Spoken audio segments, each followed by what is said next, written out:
네, 오늘 이 새벽에 함께 나누실 하나님의 말씀은 사무엘하 18장 19절에서 마지막 절인 33절까지의 말씀입니다. 사무엘하 18장 19절 말씀부터입니다.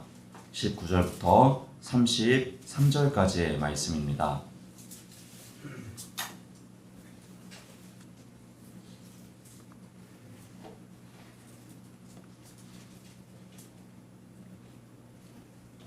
사무엘하 18장 19절에서 33절까지의 말씀, 저와 여러분 한 절씩 교독하며 말씀 보도록 하겠습니다. 사독의 아들 아히마아스가 이르되 청하건대 내가 빨리 왕에게 가서 여호와께서 왕의 원수 갚아주신 소식을 전하게 하소서. 소식을 전하는 자가 되지 말고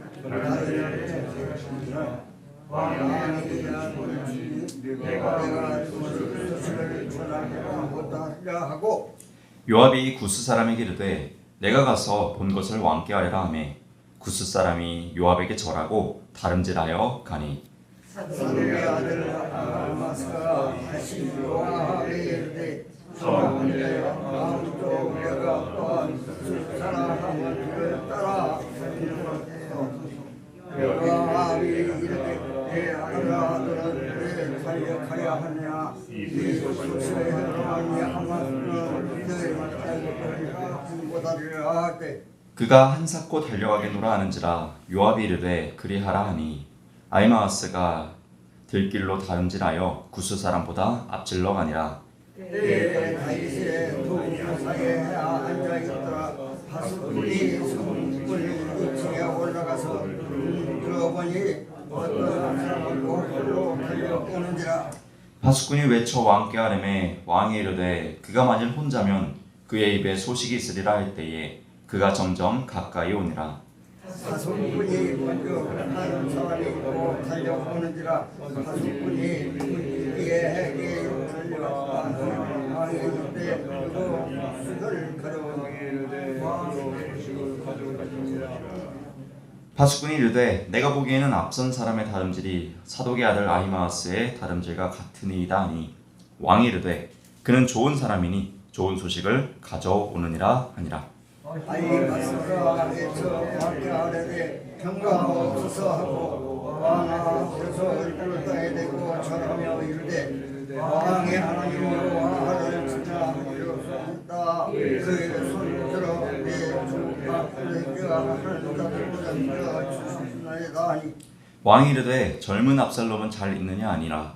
아히마아스가 대답하되 요압이 왕의 종 나를 보낼 때에 그게 소동하는 것을 보았사오나 무슨 일인지 알지 못하였나이다 하니 왕이 이르되 물러가 거기서 있으라 하매 물러가서 있으라. 구스 사람이 이르러 말하되 내 주 왕께 아를 소식이 있나이다. 여호와께서 오늘 왕을 대적하던 모든 원수를 갚으셨나이다 하니 왕이 그 사람에게 묻되 젊은 압살롬은 잘 있느냐. 그 사람이 대답하되 내 주 왕의 원수 일어나 왕을 데려가 하는 자들이 다 죽음과 같이 되기를 원하나이다 하니. 네, 마지막 절 함께 보겠습니다. 왕의 마음이 심히 아파 문 위층으로 올라가서 오니라. 그가 올라갈 때에 말하기를 내 아들 압살롬아 내 아들 압살롬아 차라리 내가 너를 대신하여 죽었다면 압살롬아 내 아들아 내 아들아 하였더라. 아멘. 네, 오늘도 이 새벽에 기도자로 나오신 우리 모든 성도 여러분들을 주님의 이름으로 환영하고 사랑하고 축복합니다. 네, 오늘 이제 명절의 마지막 날입니다. 이제 마지막 명절까지 또 잘 보내셨으면 좋겠습니다. 신명기 21장 23절 말씀을 보면은 이런 말씀이 있습니다. 제가 한번 읽어드리도록 하겠습니다. 나무에 달린 자는 하나님께 저주를 받았음이니라. 네, 신명기 21장 23절 말씀에 이러한 말씀이 있는데요. 이 다윗의 아들 중에 그 소중한 아들 중에 한 명이 압살롬은요, 아버지 다윗을 배신하고 쿠데타를 일으킵니다. 그래서 예루살렘을 정복하고 그의 첩들 다윗 왕의 이제 아내들 이 첩들을 이제 동침하는 그런 또 악행을 저지르고요. 이 다윗 아버지 왕을 죽이기 위해서 전쟁까지 일으켰던 그 아들이 바로 압살롬인데요. 이 신명기 말씀, 제가 서두에 읽어드렸던 이 신명기 말씀처럼 이 압살롬은 이 상수리 나무에 자신의 외모를 뽐낼 수 있는 그 머리가 걸려서 상수리 나무 위에서 죽게 됩니다. 정말 이 신명기 말씀처럼 하나님께 버림받은 자처럼, 저주받은 자처럼 그 최후의 모습을 보이고 있는 것을 우리가 보았었는데요. 참 허망한 그의 죽음을 볼 수가 있었습니다. 그리고 오늘 본문 말씀을 보니까 이제 승전보 아닙니까? 이제 이스라엘 백성들 입장에서는 좋은 소식이기 때문에 이 다윗 왕에게 얼른 전해야 하는데 이 소식을 전하기가 참 쉽지 않은 상황이었습니다. 왜냐하면 이제 다윗 왕이 그렇게 부탁을 했었죠. 내 아들 철없는 이 젊은 압살롬을 관대하게 좀 여겨줘라, 용서해줘라, 그를 살려주어라 이렇게 부탁을 했었는데요. 그렇게 하지 못했기 때문입니다. 그래서 이 다윗 왕 군대의 장관인 이 요압은요 고민을 합니다. 이 승리의 소식이 다윗 왕에게는 결코 좋은 소식이 될 수 없다라는 것을 알고 있었던 것이죠. 또한 과거에 이 좋은 소식이라고 하고 막 달려가서 알렸던 그 사람들이 과거에 다 죽었었던 이 사실도 이 요압은 잘 알고 있었습니다. 그래서 섣불리 이 소식을 전할 수 없었는데요. 과거에 이런 일이 있었습니다. 이 사울 왕이 죽은 소식을 이 다윗이 좋아할 줄 알고 그의 왕관을 들고 막 뛰어갔던 이 아말렉 청년이 다윗 왕을 좋아할 줄 알았지만 이 사울 왕이 죽었다는 그 소식을 전한 이 아말렉 청년을 죽인 적이 있습니다. 또한 그 뒤를 이어서 이 이스보셋이 또 이스라엘의 왕이 되어서 그 이스보셋이 또 죽게 되었을 때, 그리고 그의 목을 가지고 다윗에게 가면 좋아할 줄 알았던 이 레갑과 바하나라는 이 두 사람이 다윗 왕에게 달려가는데요. 다윗 왕 역시 이 소식을 좋은 소식으로 여기지 않죠. 그리고 이스라엘 왕을 죽인 그 두 사람을 동일하게 이 목을 베면서 그 두 사람도 최후를 맞이하는 것을 과거 이 사무엘하 말씀을 통해서 볼 수가 있었는데요. 이런 맥락에서 요압이 또 한 번 망설이게 되죠. 이 좋은 소식이 될 수 없겠구나 다윗 왕에게. 그래서 섣불리 소식을 전하지 못하고 있는데요. 굳이 이 소식을 전하겠다라고 나서며 나온 이 청년이 한 명 등장합니다. 바로 이 사독의 아들 아히마아스인데요. 그러나 요압은 반대합니다. 왜 반대하겠습니까? 앞서 이야기한 것처럼 죽을 수도 있기 때문이죠. 그 소식을 전했다가 다윗 왕의 분노를 살 수도 있기 때문에 그 소식을 전하러 가지 말라고 합니다. 그래서 이 구스 사람, 이 이방인 사람, 이스라엘 사람이 아닌 이 소식을 전해도 무방할 것 같은 그 구스 사람을 보냅니다. 오늘 본문 21절 말씀인데요. 요압이 구스 사람에게 이르되 내가 가서 본 것을 왕께 하려라 하며 구스 사람이 요압에게 절하고 다름질하여 가니. 네, 이처럼 이제 요압은 구스 사람에게 이 모든 책임을 떠넘기며 그에게 이 소식을 전할 것을 요구합니다. 그런데 이 아히마아스가 뜻을 굽히지 않습니다. 어떻게든 이 소식을 나는 왕께 전하고 싶다라는 것입니다. 뭐 어떻게 하겠습니까? 이 그렇게 쪼르는 아히마아스를 요압은요 결국 보내주게 됩니다. 그리고 더 늦게 출발한 아히마아스지만요 들길로 막 그 구스 사람을 앞질러 가지고요 이 다윗 왕에게 막 소식을 전하기 위해 더 빠르게 달려갑니다. 그리고 더 정말 먼저 도착하게 됩니다. 이 다윗은 이 전쟁에 대한 소식을 기다리고 있었습니다. 그리고 그 다름질하는 이 달려오는 그 아히마아스를 보고요 좋은 소식을 기대합니다. 그래서 그는 이제 아히마아스를 보자요 이렇게 묻습니다. 29절 말씀 초반절을 보면요 왕이 이르되 이제 아히마아스에게 묻습니다. 젊은 압살롬은 잘 있느냐? 이렇게 먼저 묻습니다. 그 어떠한 것보다 가장 먼저 묻는 것은요 자기 아들의 안위였습니다. 내 아들 젊은 압살롬은 잘 있느냐? 아히마아스가 승리의 소식을 전해왔지만은 그 다윗 왕의 물음에는요 어떤 대답도 할 수가 없었습니다. 그 분위기가 어떤 기류가 흘러오고 있었을까요? 그 어떤 소식을 다윗 왕이 어떤 대답을 원하는지 뻔히 알지 않습니까? 내 젊은 압살롬은 잘 있느냐? 이 말에 그는 대답을 할 수 없었습니다. 그래서 회피하는 대답을 합니다. 29절 후반절, 중반절, 후반절을 다시 연이어서 보면요. 아히마아스가 대답하되 요압이 왕의 종 나를 보낼 때에 크게 소동한 것을 보았사오나 무슨 일인지 알지 못하였나이다 하니. 큰 소리가 나긴 했지만 무슨 일이 일어나는지는 잘 모르겠습니다. 라고 대답을 하면서 압살롬에 대한 이야기는요 회피합니다.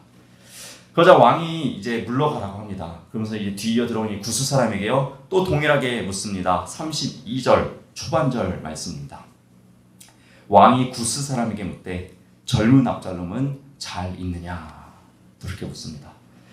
드디어 소식을 전하는 이 구스 사람에게도 내 아들 압살롬, 이 젊은 압살롬은 잘 있느냐 라며 그가 가장 궁금해하는 그 물음을 구스 사람에게 묻습니다. 그러나 이 이방인인 이 구스 사람은요, 그 상황에 대해서 그 분위기에 대해서 크게 파악하지 못하고요, 있는 그대로 대답을 합니다. 연이어서 32절 중반절 후반절 말씀 보겠습니다. 구스 사람이 대답하되 내 주 왕의 원수와 일어나서 왕을 대적하는 자들은 다 그 청년과 같이 되기를 원하나이다 하니. 네, 그 청년이 이제 압살롬을 이야기하는 것이죠. 그리고 왕의 대적들은 다 압살롬 같이 되기를 원합니다 라고 이야기했다는 것은 결국 압살롬과 같이 압살롬은 죽었다라는 것을 이야기하게 된 것이죠. 그 젊은 압살롬은 잘 있느냐라며 이 간절하게 살아 있습니다, 안전합니다라는 그 대답을 그렇게 원했던 다윗이었지만요, 그가 원하던 그 대답은요 어느 누구에게도 들을 수 없었습니다. 그리고 그의 젊은 압살롬은요 죽었다라는 소식을 듣게 되죠. 아비의 마음은 어떠했을까요? 33절 말씀을 보니까요, 그의 비통함과 애통함이 고스란히 전해지고 있습니다. 본문 33절 말씀 제가 다시 한번 읽어보도록 하겠습니다. 왕의 마음이 심히 아파 문 위층으로 올라가서 우니라. 그가 올라갈 때에 말하기를 내 아들 압살롬아, 내 아들 압살롬아, 차라리 내가 너를 대신하여 죽었다면 압살롬 내 아들아 하였더라. 네, 여러분이 다윗의 마음이 느껴지십니까? 저도 그 뭉클할 때가 있습니다. 그 아버지나 어머니가 저를 부를 때 호성아 이렇게 부르지 않고 아들 이렇게 부를 때거든요. 그 기대감이 느껴져요. 뭔가 그러니까 아들이라는 어떤 기대감. 근데 이 다윗이 이야기하죠. 내 아들아. 얼마나 기대했던 아들이었겠습니까? 얼마나 그래도 못났도 얼마나 소중한 내 자식이었겠습니까? 남들이 뭐라 해도 얼마나 귀하고 이쁜 자식이었겠습니까? 그 내 아들 압살롬아 라며 이 절규하는 이 다윗의 모습이 얼마나 그를 사랑했는지 또 느껴집니다. 또 심지어 대신 죽었더라면 아픈 자식만 보더라도 내가 대신 아파줬으면 하는 게 부모 마음 아니겠습니까? 그 먼저 그 죽음을 맞이한 그 아들을 향해서 내가 대신 죽었더라면 이라는 이 고백을 하는 이 다윗의 마음이 얼마나 아플지 고스란히 우리가 느낄 수 있게 되는 것 같습니다. 사랑하는 성도 여러분, 우리가 오늘 이 본문 말씀을 통해서 우리가 영적 교훈을 2가지 정도 얻어볼 수 있을 것 같습니다.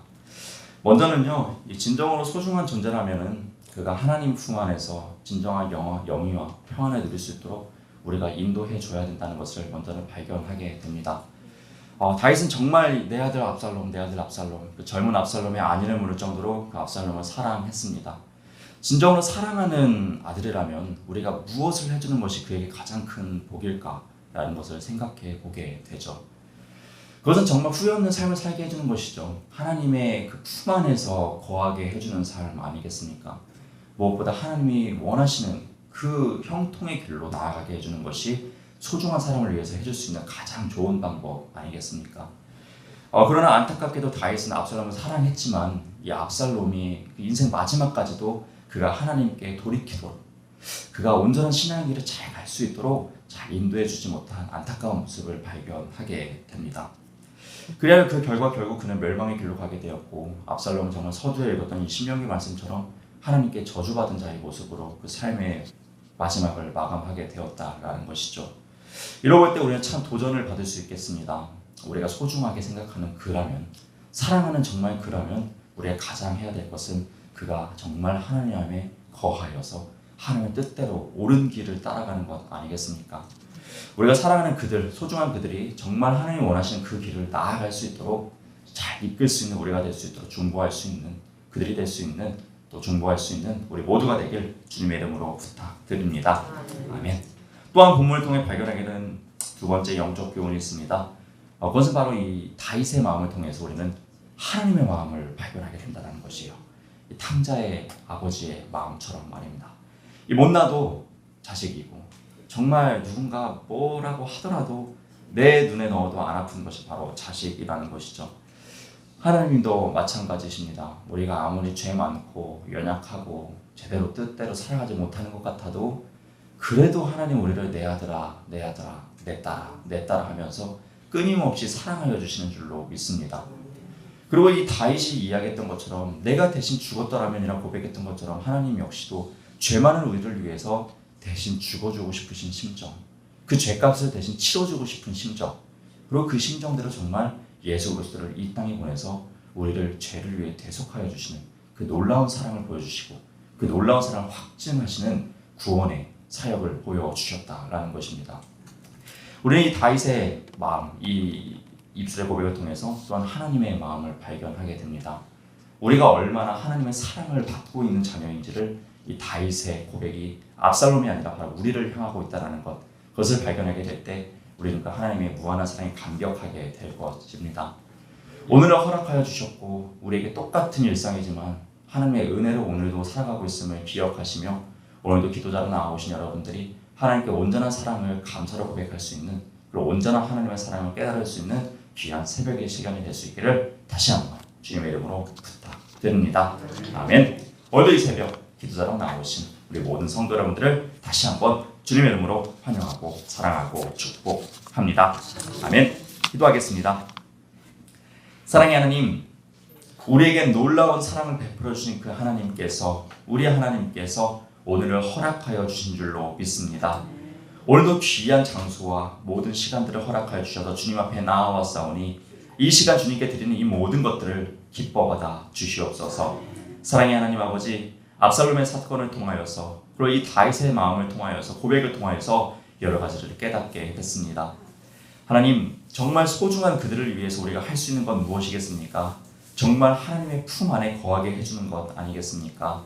우리의 삶의 모습을 통해서 우리가 전하는 그 사랑을 통하여서 하나님을 발견하게 해주시고 또 우리가 온전히 그들에게 하나님의 복음을 전하고 우리가 잘 이끌어줄 수 있도록 참된 신앙의 선배들이 될 수 있도록 우리에게 성령의 충만함을 더하여 주시옵소서. 또한 무엇보다 하나님의 그 놀랍고 크신 사랑을 발견하게 되는 귀한 새벽이 되길 소망합니다. 오늘 하루를 허락하신 그 주님께 감사와 찬송과 영광을 올려드립니다.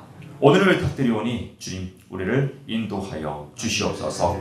감사드리며 이 모든 기도 살아계신 우리 주 예수님의 이름으로 기도드렸습니다. 아멘.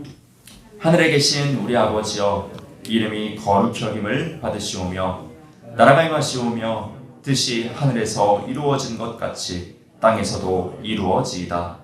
오늘 우리에게 일용할 양식을 주시옵고 우리가 우리에게 죄 지은 자를 사하여 준 것 같이 우리 죄를 사하여 주시옵고 우리를 시험에 들게 하지 마시옵고 다만 악에서 구하시옵소서. 나라와 권세와 영광이 아버지께 영원히 있사옵나이다. 아멘.